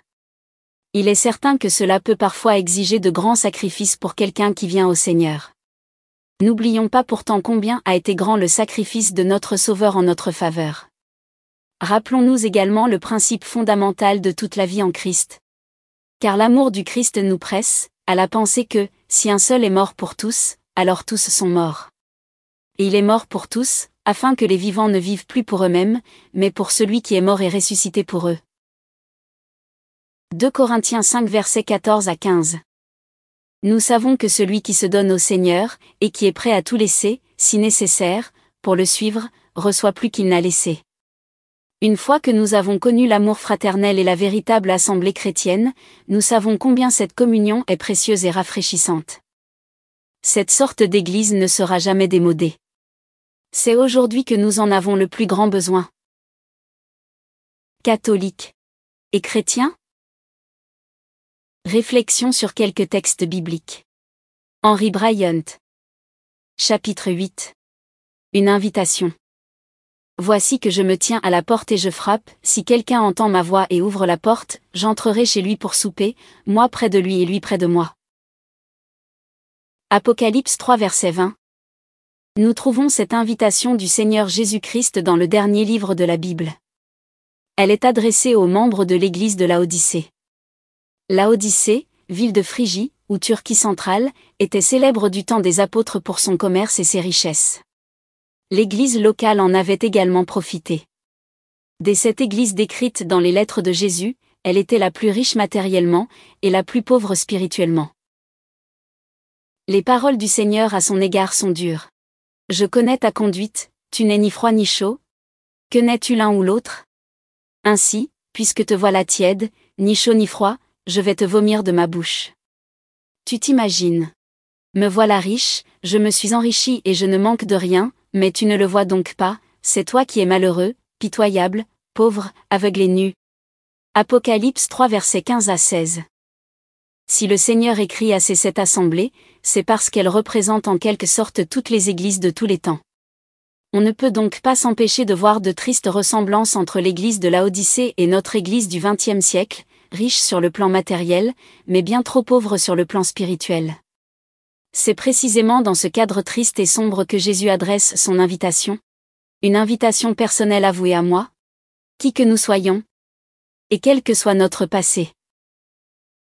D'après cette parole, Jésus se tient devant la porte de notre cœur, et il frappe. Il nous invite personnellement à une communion intime et éternelle avec lui. Un jour, nous devrons comparaître devant Dieu, pour entrer en sa présence pour l'éternité ou pour en être éternellement séparés. Voir Jean 5 verset 25 et 2 Thessaloniciens 1 verset 6 à 10. Tout dépendra de notre réponse à l'invitation de Jésus. Dans son amour, Jésus est allé jusqu'à l'ultime sacrifice pour que nous ayons la vie par sa mort. Et maintenant, patiemment, il frappe, désirant entrer dans notre vie pour nous en faire bénéficier. Si quelqu'un frappe à la porte de notre appartement, nous ne sommes pas obligés de le faire entrer. Nous pouvons choisir de l'ignorer. Et notre visiteur, s'il est poli, n'insistera pas. De même, Jésus ne nous oblige pas à l'accepter. Il est poli. Il ne va pas enfoncer la porte de notre vie, mais désire vivement entrer pour souper avec nous. Ce souper, c'est la communion avec lui, et la communion du Seigneur ne déçoit jamais. C'est un grand privilège d'avoir comme invité notre Dieu. Mais c'est à nous qu'appartient la décision. Comment entendre sa voix? Elle se fait entendre à travers sa parole. Dans ce livre, nous avons réfléchi ensemble sur ce qu'elle nous dit concernant le salut et notre relation éternelle avec notre Seigneur. Les passages cités ici ne sont pas de moi. Ils proviennent de la bouche du Seigneur lui-même. L'avons-nous entendu? Je vous invite, au nom du Seigneur Jésus-Christ, à ouvrir votre cœur pour le laisser entrer dans votre vie, y intervenir et la diriger désormais. Croire en Jésus-Christ, c'est répondre à cette invitation. C'est lui dire, oui, Seigneur, entre dans ma vie et sauve-moi. À ce moment de la lecture audio de cet ouvrage, nous nous permettons d'introduire le commentaire de votre serviteur, créateur de cette chaîne YouTube, Elle écoutait sa parole. Souvenons-nous du conseil du Christ dans Matthieu 6 verset 6, mais quand tu pries, entre dans ta chambre, ferme ta porte, et prie ton Père qui est là dans le lieu secret. Et ton Père, qui voit dans le secret, te le rendra. Donc vous aussi, entrez dans votre chambre et confessez-lui vos péchés. Dites-lui de vos lèvres, clairement et distinctement, les péchés que vous avez pu commettre dans vos vies. Écoutons ce que David a dit, après avoir péché gravement, au psaume 32. Car nuit et jour ta main s'appesantissait sur moi. Ma vigueur n'était plus que sécheresse, comme celle de l'été. Je t'ai fait connaître mon péché. Je n'ai pas caché mon iniquité. J'ai dit. J'avouerai mes transgressions à l'Éternel. Et tu as effacé la peine de mon péché. Que ainsi tout homme pieux te prie au temps convenable. Si de grandes eaux débordent, elles ne l'atteindront nullement. Et donc, comme David, nous vous invitons à venir à la lumière en confessant à Dieu, de vos lèvres, vos péchés, sachant que Christ est mort pour ses péchés à la croix, sachant que son sang a coulé pour les expier. Croyez aussi ce que l'apôtre Jean a dit dans 1 Jean chapitre 1 verset 9. Si nous confessons nos péchés, il est fidèle et juste pour nous les pardonner, et pour nous purifier de toute iniquité. Après lui avoir confessé de vos lèvres vos péchés, croyez que Dieu vous pardonne et que son sang vous purifie de tout péché. À ce moment-là, Dieu viendra habiter dans votre cœur, ayant cru en Christ et en son sacrifice, en Jésus et en sa résurrection, Christ et son Père vous enverront et vous donneront l'Esprit Saint pour prix de votre foi. C'est le plus beau don que Dieu puisse donner à l'homme. Recevoir son Esprit Saint qui vient habiter dans nos cœurs et faire de nous, de nos cœurs, le temple du Saint-Esprit. C'est la Trinité en personne qui vient s'unir à nous, en habitant en nous. Souvenez-vous de cette parole merveilleuse de l'Évangile de Jean. Le dernier jour, le grand jour de la fête, Jésus, se tenant debout, s'écria : Si quelqu'un a soif, qu'il vienne à moi, et qu'il boive. Celui qui croit en moi, des fleuves d'eau vive couleront de son sein, comme dit l'Écriture. Il dit cela de l'Esprit que devaient recevoir ceux qui croiraient en lui, car l'Esprit n'était pas encore, parce que Jésus n'avait pas encore été glorifié. Jean 7 verset 37. Donc maintenant que Jésus a été glorifié et vit à la droite du Père, maintenant que tu as cru en la bonne nouvelle du salut, que tu es venu à la lumière et que tu as avoué tes transgressions et cru dans le sang de Jésus qui a coulé pour toi, le Saint-Esprit vient habiter dans ton cœur et te communique ces fleuves d'eau vive qui jailliront jusque dans l'éternité. Après avoir introduit cette longue remarque que nous reproduirons dans une prochaine vidéo sur la conversion et la façon dont nous pouvons recevoir l'Esprit Saint, nous revenons au texte de Henry Bryant qui clôt son ouvrage par ces termes. Il se peut que la lecture de ce livre ait suscité en vous des doutes sur votre relation avec Jésus-Christ. Vous ne savez pas avec certitude si vous êtes né de nouveau ou non. Vous êtes bon catholique, et vous avez vécu de belles expériences au sein de l'Église, mais vous n'avez pas l'assurance d'appartenir vraiment à Jésus-Christ.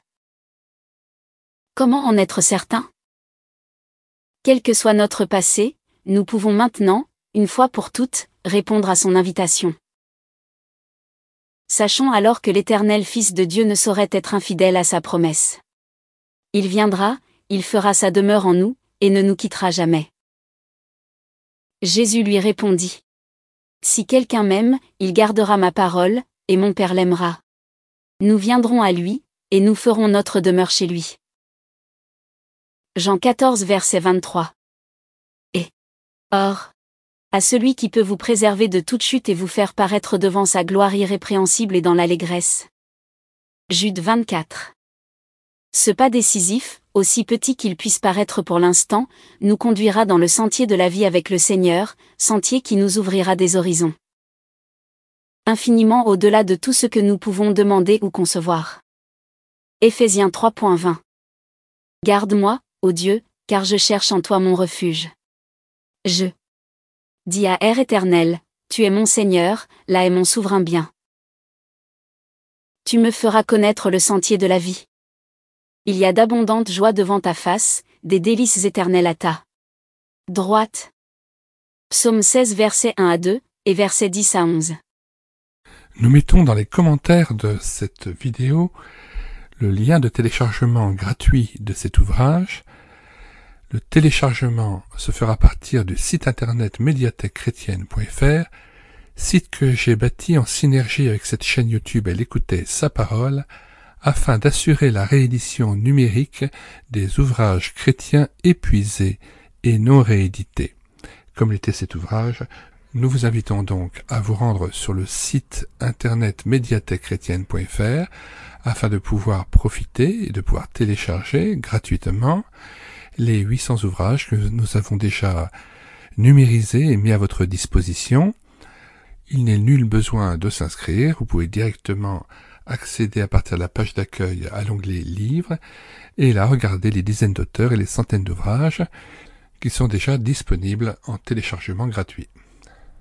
Si vous voulez connaître les différents ouvrages que nous numérisons tous les jours et présentons sur cette chaîne YouTube et l'écouter sa parole, les audiobooks que nous prenons en charge, les albums ou BD que nous lisons avec caméra document, mais aussi les cantiques que nous mettons en parole, afin de nourrir votre louange individuelle ou en assemblée, abonnez-vous à cette chaîne YouTube et l'écoutez sa parole.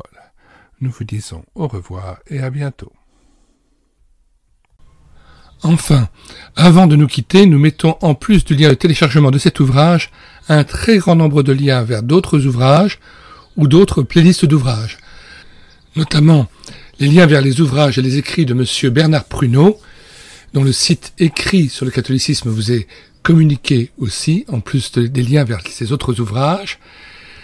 Nous vous communiquons le lien vers la playlist Marie, Mère de Jésus, que nous avons constituée sur cette chaîne YouTube et l'écouter sa parole, avec des ouvrages de William Clayton, Marie selon la Bible, selon l'Église catholique, les différences entre catholiques et protestants de William Clayton, Marie, la féminité réhabilitée de Philippe de Corvée, Marie, Jules Marcel Nicole, Satan lui-même se déguise en ange de lumière, Bernard Pruneau, et les leçons de Marie, Mère de Jésus, Gaston Racine.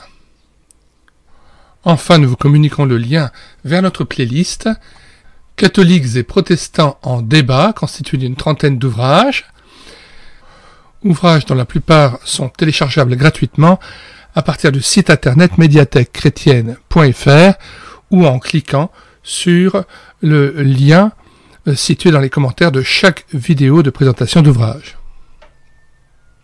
Nous vous disons au revoir et à bientôt pour une prochaine vidéo.